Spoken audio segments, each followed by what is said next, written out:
Hello everyone, welcome to our channel. So ఇవాళ ఈ video ఏంటి అంటే టీజీ ఐసెట్కి సంబంధించిన కౌన్సిలింగ్ గురించి చెప్పబోతున్నాను. So before starting the video, content మీకు ఇన్ఫర్మేటివ్గా అనిపిస్తే తప్పకుండా అందరికీ షేర్ చేయండి. నార్మల్గా కౌన్సిలింగ్ అయిపోయిన తర్వాత మనం క్యాండిడేట్ లాగిన్ చేసుకోవాలి. చేసిన తర్వాత మనం సెల్ఫ్ రిపోర్టింగ్ చేసుకోవాలన్నమాట. ఈ సెల్ఫ్ రిపోర్టింగ్ ఎట్లా చేస్తారనేది ఇప్పుడు నేను వీడియోలో చూపిస్తాను. టీజీ ఐసెట్ వెబ్సైట్ ఓపెన్ చేసుకోండి. ఓపెన్ చేసిన తర్వాత మీకు ఈ విధంగా లింక్ అయితే వస్తుంది. ఇట్లా వచ్చినాక మీరు క్యాండిడేట్ లాగిన్ పైన క్లిక్ చేయాలి.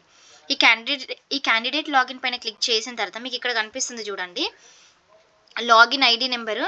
ఈ లాగిన్ ఐడి నెంబరు మనకి కౌన్సిలింగ్ ఒక ఫామ్ ఇస్తారు కదా, ఆ ఫామ్ ఇచ్చిన తర్వాత మనం జనరేట్ చేసుకోవడం ఉంటుంది అనమాట. మనం వెబ్ ఆప్షన్స్ పెట్టుకున్నప్పుడు అది మీ మొబైల్లో SMS ద్వారా మీకు ఒకటి ఓటీపీ అండ్ అలాగే మీకు ఒక లాగిన్ ఐడి నెంబర్ వస్తుంది. ఆ లాగిన్ ఐడి నెంబర్ని డిలీట్ చేసుకోకండి.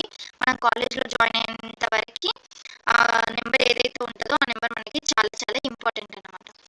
సో ఇప్పుడు ఆ క్యాండిడేట్ లాగిన్ ఐడి అలాగే మీ TG ICET hall ticket number, ఈ పాస్వర్డ్ కూడా మీరు ఏదో ఒకటి సెట్ చేసుకునే ఉంటారు కదా లాగిన్ ఐడి క్రియేట్ చేసుకున్నప్పుడు, అదనమాట. నెక్స్ట్ ఏంటంటే డేట్ ఆఫ్ బర్త్. ఇక్కడ ఇమేజ్లో కనిపిస్తున్న క్యాప్చా వల్ల క్లిక్ చేసి సైన్ ఇన్ పైన క్లిక్ చేయండి. ఇప్పుడు మీకు ఏ కాలేజ్లో సీట్ అలర్ట్ అయింది అనేది అక్కడ డిస్ప్లే అవుతుంది.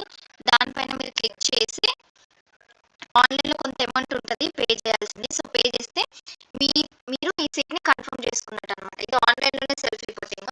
నార్మల్గా మనకి ఇంతకుముందుకు డైరెక్ట్ కాలేజెస్కి వెళ్ళి సెల్ఫ్ రిపోర్టింగ్ చేయడం ఉండేది కదా, అలా కాకుండా ఇప్పుడు మనం ఆన్లైన్లోనే సెల్ఫ్ రిపోర్టింగ్ చేసుకోవాలి. అంటే ఏంటి, నేను ఈ సీట్కి ఓకే అంటున్నాను అనే విధంగా మనకి అక్నాలెడ్జ్మెంట్ అయితే ఉంటుంది.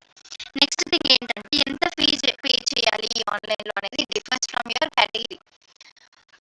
నెక్స్ట్ ఇవి మనకి రిఫండ్ అవుతాయా లేదా, కాలేజ్ చలాన్ ఫీజు అంటే రిఫండ్ అవుతాయి.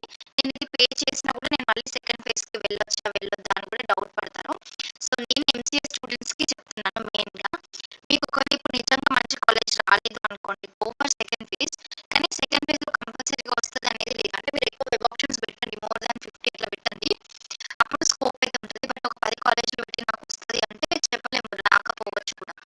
అండ్ ఇంకొక కామన్ మిస్టేక్ ఏం చేస్తామంటే సెకండ్ ఫేజ్ ఇందులో లాగిన్ చేయకుండా సెకండ్ ఫేజ్కి వెళ్ళిపోతాం. అంటే ఇప్పుడు నాకు సీట్ వచ్చింది, ఒక కాలేజ్లో సీట్ వచ్చింది, ఆ కాలేజ్లో సీట్ వచ్చినాక నేను అక్నాలెడ్జ్మెంట్ చేయక సెల్ఫ్ రిపోర్టింగ్ చేయక నేను డైరెక్ట్ ఫేజ్ 2 కోసం వెయిట్ చేస్తున్నాను. అప్పుడు నాకు సెకండ్ ఫేజ్లో కూడా రాలేదు, అప్పుడు నేను లాస్ అయినట్టే కదా.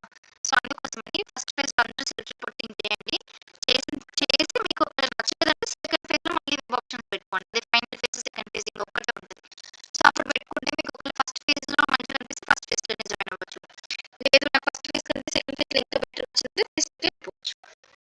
ఓకే, సో ఇట్లా అయితే మీరు చేయండి బెస్ట్. అంతేగాని ఫస్ట్ ఫేజ్ రిపోర్ట్ చేయకుండా ఉండకండి. అండ్ ఇంకొకటి ఏంటంటే MCAలో కేవలం మనకి 6,000 సీట్స్ మాత్రమే ఉన్నాయి. అవుట్ ఆఫ్ 6,000 ఆల్రెడీ ఇప్పుడు 5,400 నిండిపోయింది. 5,400 5,600 ఇక మిగిలిన కొన్ని సీట్లు కాబట్టి